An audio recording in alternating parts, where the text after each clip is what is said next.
Ici, on est à l'EFP, l'espace formation des PME, donc qui forme des professionnels du bâtiment dans un système en alternance. Donc ils sont 4 jours chez un patron, un jour ici à l'EFP. Et le bâtiment dans lequel on est s'appelle le BRIC. C'est un bâtiment qu'on a donc construit avec les élèves en formation.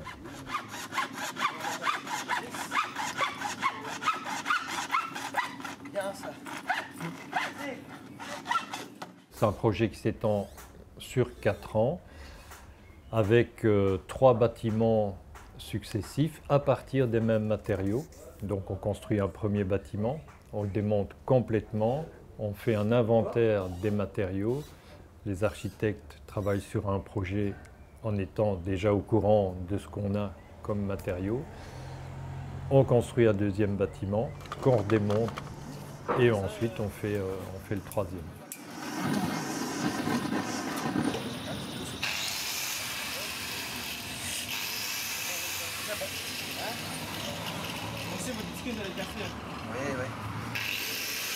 Donc cette année on termine le BRIC 3 qui va être un studio pour les animateurs radio.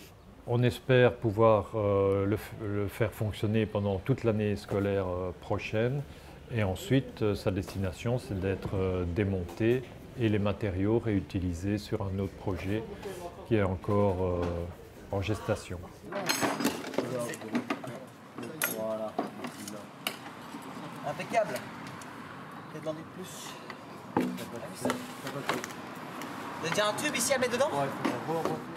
L'objectif, c'est une sensibilisation à l'économie circulaire, puisque ce sont des futurs professionnels, ils vont devoir intégrer ça dans leur vie professionnelle, et aussi pouvoir leur permettre de travailler sur un vrai chantier en vraie grandeur, avec la gestion de l'imprévu, la gestion de travailler en équipe, de ne pas toujours avoir tout le matériel disponible, donc trouver des solutions, être un peu créatif et inventif, quoi. Dès le départ, on est parti sur l'idée de construction, déconstruction, reconstruction. Donc il fallait trouver un système qui était utilisable dans ce cadre-là, sans trop de pertes. Et donc on a conçu des caissons qui s'emboîtent, qui s'empilent, qui peuvent être démontés et remontés dans une autre configuration. C'est des caissons OSB à GEPAN avec une structure de poutre en T qui permet de s'emboîter. Donc c'est principalement du bois puisque ici à la fois il y a une section menuiserie et d'autre part le bois nous paraissait plus facile à mettre en œuvre et aussi pouvoir être réutilisé presque à l'infini. On travaille uniquement avec des vis, il n'y a pas du tout de colle, de mousse PU, toutes ces choses. Donc il n'y a que de la visserie et dans les assemblages, quand c'est des vis qui ensuite vont être recouvertes, moi je leur fais marquer l'emplacement des vis justement pour que le démontage soit facilité.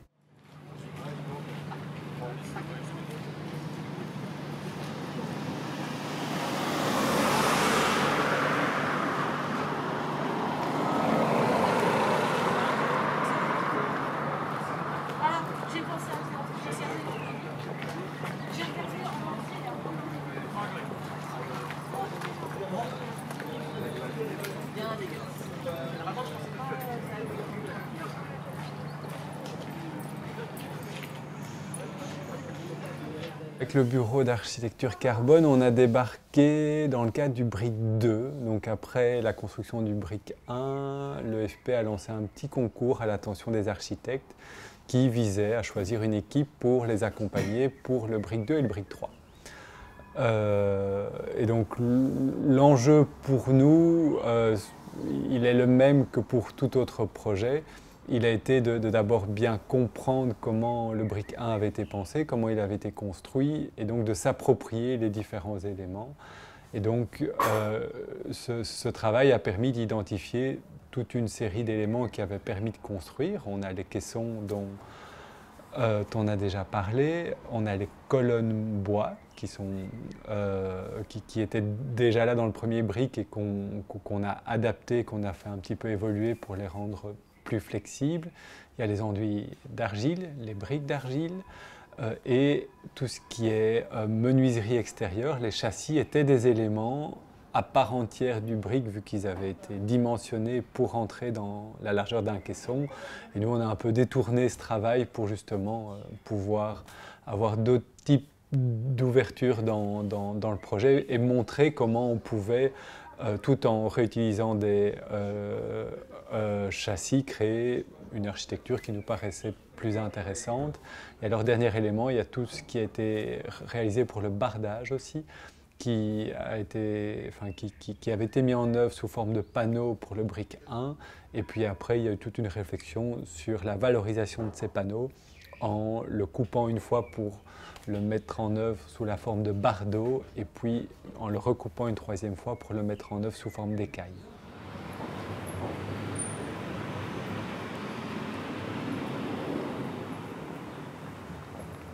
Donc avec tous ces éléments-là, on a commencé par faire une grande maquette au 10e. On a fait extruder les caissons au 10e en bois et ça nous a permis de construire le brick 2 et de s'assurer en tout cas la faisabilité, la simplicité constructive de ce brick 2 et le besoin de limiter un maximum les chutes de chantier et les déchets de chantier. Donc ça, c'était une évolution par rapport au brick 1 qui était conçu au moyen d'une grande toiture en pente qui était un peu contre nature finalement avec un élément parfaitement rectangulaire qui a des dimensions bien spécifiques et finalement avec lequel il était nécessaire de jouer pour pouvoir le valoriser jusqu'au bout du projet, tant dans le brick 2 que dans le brick 3.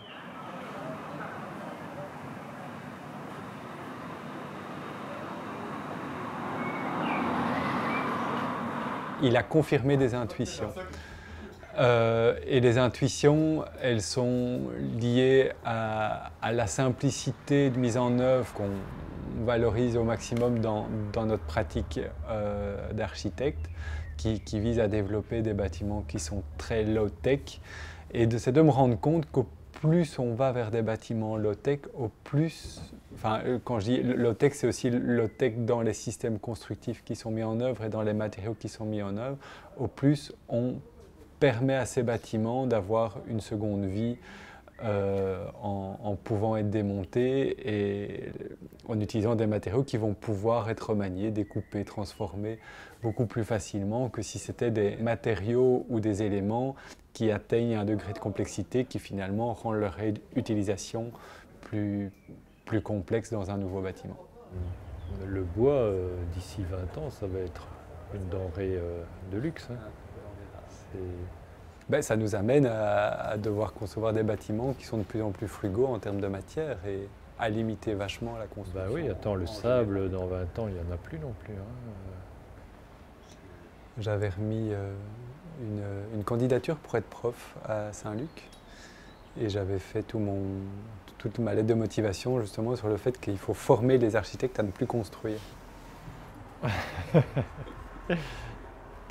Hein? Je n'ai pas été pris, mais après, ce n'est pas très grave. Ces candidatures-là, il y a beaucoup de candidatures. Mais je me dis qu'à un moment, je trouve que l'école doit prendre cette thématique-là à bras-le-corps. Comment est-ce qu'on ne construit plus? Comment est-ce qu'on fait avec? Je suis un mémoire d'une étudiante de Saint-Luc qui a fait un chouette boulot, qui n'aborde pas encore le fait de ne pas construire, mais en tout cas qui aborde toute la réflexion de la construction autrement, en matériaux biosourcés, et de voir comment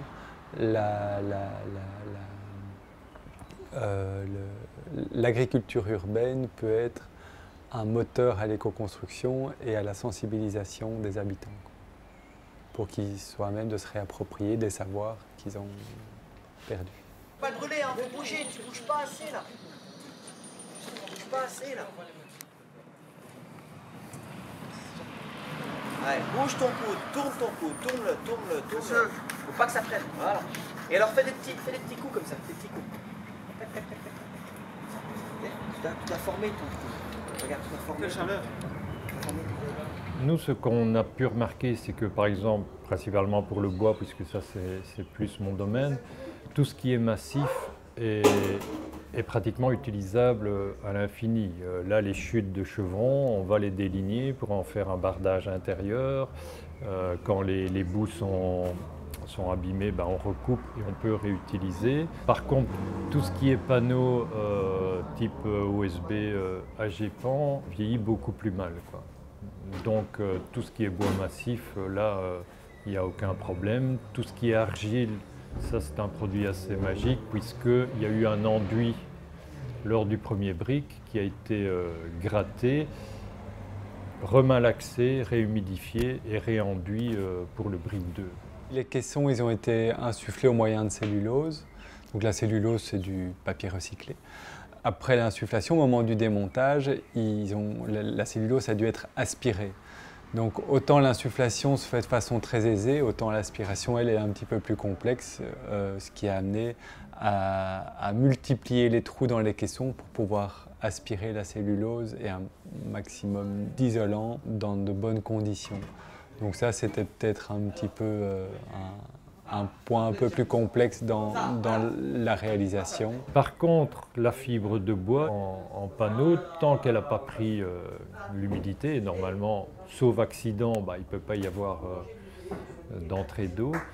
La fibre de bois, les panneaux, on peut les recouper, on peut les replacer. Le gros avantage de la cellulose, c'est la rapidité de mise en œuvre. Pour insuffler tout le bâtiment, c'est une grosse journée à 3 hommes, quoi.